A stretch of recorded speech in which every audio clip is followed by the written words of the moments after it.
you listen to podcasts that sound like this? Hey, welcome back to the Super OK Podcast, where our audio sounds mediocre. Or do you prefer podcasts that sound more like this? Crisp, clear, fun, easy to listen to, and full of awesomeness? Well, then you should check out Spoiler Country, hosted exclusively over at Spoilerverse.com.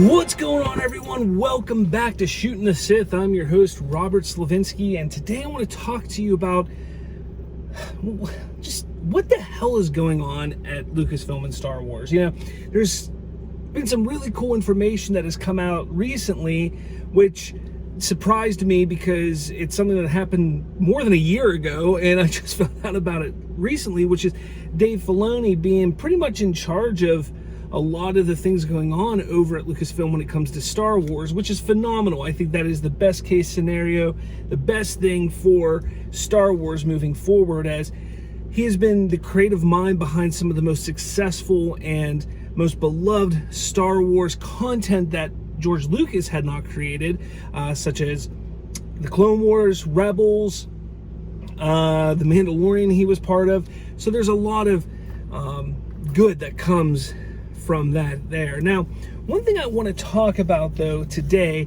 and focus on, because I saw another YouTuber post a video about this, and I'm trying to figure out why the hell this is not getting more attention. This is kind of a big deal here that, you know, this should not be just kind of pushed aside and just ignored. Now, we know Leslie Headland is going to be the head writer, the creator, the person running an upcoming Disney Plus show called The Acolyte. We don't know much, but we do know that it takes place prior to most of the events in Star Wars that we're aware of, and that it will focus on more of the villain side of things, the Sith and whatnot. So that's kind of what we know about it so far. There may be more information out there that I've yet to find out or hear about, but that's kind of the bulk of what this show is going to be. And when they announced it at the Disney press briefing that was back in December of 2020, I was ecstatic about it. Look, I'm always for new Star Wars content. I'm always looking for more content to discuss and watch and just take in when it comes to Star Wars. I mean, Star Wars was and has always been one of my top loves when it comes to pulp culture. But some remarks that Leslie Headland made recently are kind of concerning to how this show's going to be moving forward. And I don't think people quite understand the severity and the nature of this and how it's going to affect things moving forward. So let's kind of discuss this. I'm going to read what she has here. You'll see it pop up on the screen here. So what she said is, what I also learned about hiring my room, and she's talking about her writing room there, is that everyone's fandom was very different. No one had the same experience with Star Wars. Now, I love that because it's very true. Star Wars means different things to different people, and it hits everybody at a different time. And like, for instance, when it comes to me, it hit me at 10 years old, and like 10 years old, 95, 96, that generation or that time period there is when it hit me. And it was just, when it hit me, it was just something of awe. I could not believe what it was that I was experiencing and watching, and it was just my gateway, my escape from reality. And I became friends with the characters on the screen. And I know a lot of people, you know, they'll make fun of me for that, or they have made fun of me for that, but it's true. You become, you know these characters so well, and it's just one of those things that you act like they're your friends. You treat them as if they're your friends, even though you've never met them. And that was the beauty of Star Wars for me growing up. But she continues, she goes, there were people like myself that were like later in life, Dave Filoni acolytes. And I guess she's stating that it was later in life. It was when Dave Filoni came into the mix of things that she really started to understand and fall in love with Star Wars. She goes, I literally had one writer that was like, I have never seen any of them. I've never seen any Star Wars media. And she's texting me before we started the room. She's like, Luke and Leia are brother and sister? What the? And it was it was so great, because I would really love to know from someone who is not fully immersed in the fandom. Okay. So, again, I don't want to act like this is a huge ordeal or huge issue. Obviously, writers' rooms, you want to bring in talented people. You want to bring in people that are good at writing, that are good at storytelling, that can really open up the project to new grounds. But what has been the big issue with Star Wars lately? You know, I mean, the sequel trilogy, granted, you have J.J. Abrams and Rian Johnson, both who say they are huge Star Wars fanatics, inspired to get into film because of things like Star Wars. But here we sit, and the sequels are just one of the most divisive things in film, cinema in decades, generations. So, what, like, I don't know. Like, it's hard to explain. To me, I think it's an issue. Because Star Wars, when you have somebody like Dave Filoni and Jon Favreau creating The Mandalorian and making it what it has become, it's not because any of them, or, you know, they, like, first off, Favreau is the head of that show. So while he doesn't have this Star Wars backing that, say, Dave Filoni has, Dave Filoni's right there alongside him making this show. I can't imagine that they have writers in their writer's room that don't know Star Wars. I mean, to the point of not knowing that Luke and Leia are brother and sister. That's not just something that you don't know Star Wars, that you've never seen Star Wars. That is in pop culture lore. Like, that's been jokes. You know, have you ever watched Family Guy, Robot Chicken? And, you know, so much out there in pop culture is about making fun of little things within the Star Wars universe. And while some may take offense to it, I, being a huge fan that I am, have always enjoyed the little jokes that are poked at Star Wars, you know, because of just the way George Lucas wrote it. Some of the things just seem like, okay, maybe he should have thought this through a little bit more before he finished it, whereas others are just like, okay, that's kind of funny. And I appreciate that. But how can somebody who is signing on, and here's that's probably the biggest thing to me, is how does somebody go, you know what, I've never seen a Star Wars movie, never read a Star Wars book or comic, never played any of the video games. Sure, I'll go right on your space adventure. Like, why? What would cause somebody to do that? Like, I am not a big Lord of the Rings fan, and they're making a Lord of the Rings television show right now. Have I seen the movies? I have seen the movies. But if somebody kind of came to me and was like, hey, we like your style of writing, we want you to help us write on Lord of the Rings. No thanks. No. Why? Because I don't like it. I'm not a fan of the content of what they're trying to put forward. So why would I want to write for something that I'm just not a fan of? And obviously, if you're, you know, I don't know this writer, I don't know how old they are, whether he or she is, you know, 20, 25, 30, 35, who knows? Even if they're just 18, that's 18 years that they've gone without a care in the world to watch Star Wars in any way, shape, or form. Why the hell would they write about or want to write for Star Wars? And that just, should it bother me? Probably not. Not as much as it is right now, but it does. Because I want Star Wars to thrive. And Star Wars has not been at that point where it could thrive like it did during the prequel era since 2005. And granted, even back then, it was divisive. People hated The Phantom Menace. Attack of the Clones was hit or miss with people. Revenge of the Sith, though, people loved. But since then, you know, you've had some cartoons come out that have been loved, but for the most part, people have not enjoyed live-action Star Wars. Yes, The Mandalorian's fantastic, but even that, some people are just kind of like, meh. It's good, it's Star Wars, but it's not great. I, on the other hand, think it's amazing. But there are people out there who don't think it's as amazing as I or you do. So what is the deal? Like, why can't they just do? Why can't they just do what the fans will appreciate and trust?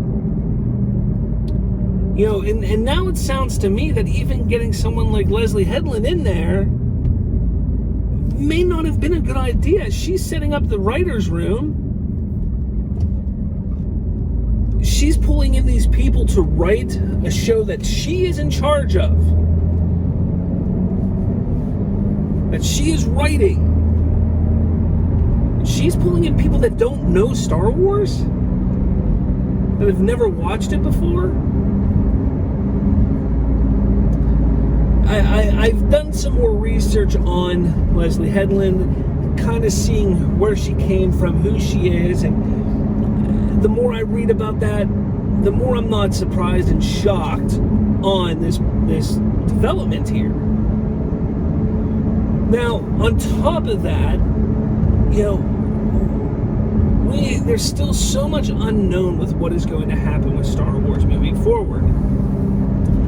I know a lot of people for so long, they've all said, look, we need to move away from the Skywalker saga. The main saga is old and drawn out and played out. But here's the thing.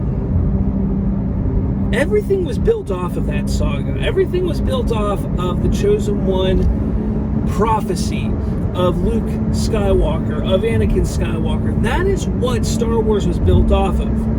And while I agree that Star Wars can live on away from that, I think you have to always have a connection. And then connection is not the best way to put it, but you always have to have that main through line of the Skywalker saga in some form or fashion. And you know, the fact that they've ended the Skywalker saga as they say they have, I think it's just irresponsible of them to move forward without any plans and understanding Star Wars moving ahead, like at all. Like, it just, to me, the fans deserve better. The fans deserve more. Let's not talk, I mean, just so much of what has happened with Star Wars since the Disney acquisition of Lucasfilm, so much of Star Wars has just been so subpar, divisive, and just downright unfortunate. Whether you love the sequels or not, you can't deny how divisive they were. You can't deny how horrible Galaxy's Edge turned out at Disney World and Disneyland. You can't deny how much they flubbed up on their video games. And especially at first. They've come back. So much of what they've done, they've just flopped on. And it kind of seems like The Acolyte is going to be another one of those flubs. And that's disappointing because I did a podcast not too long ago, a few months back, that says I think that actually it was before the Disney thing, but I think that Disney needs to focus on their villains in some form or fashion. We need a break from the hero's journey. We need a break from the excitement of, you know, the call to arms, the call to a journey. You know, that's what Star Wars was built on, the hero's journey. But we've seen that quite a bit. I think we need to kind of shift focus away from that. And I think what they need to do is they need to continue the Skywalker saga, not end it. I think there needs to be an understanding that, hey, we're taking a break from the Skywalker saga, but there's still stories to be told there, and there really is. There's some great ideas out there that they could move forward with the Skywalker saga. Because again, that's the centerpiece of what Star Wars is. It's the centerpiece of what the galaxy and the universe of Star Wars was and had become. You can't just put that aside and say, well, we're done with that. Maybe we'll get back to it.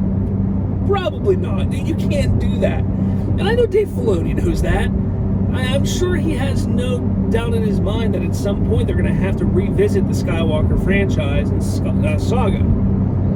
But right now, when it comes to being a fan, yeah, we got the Obi-Wan series, that's exciting. Again, that's connected to the Skywalker saga, I agree. And I get that. You could even say that the Andor series has a slight connection to the Skywalker saga because of how it leads all the way to Rogue One. Rogue One leads to A New Hope, blah, blah, blah. Mandalorian had their little Skywalker connection as well.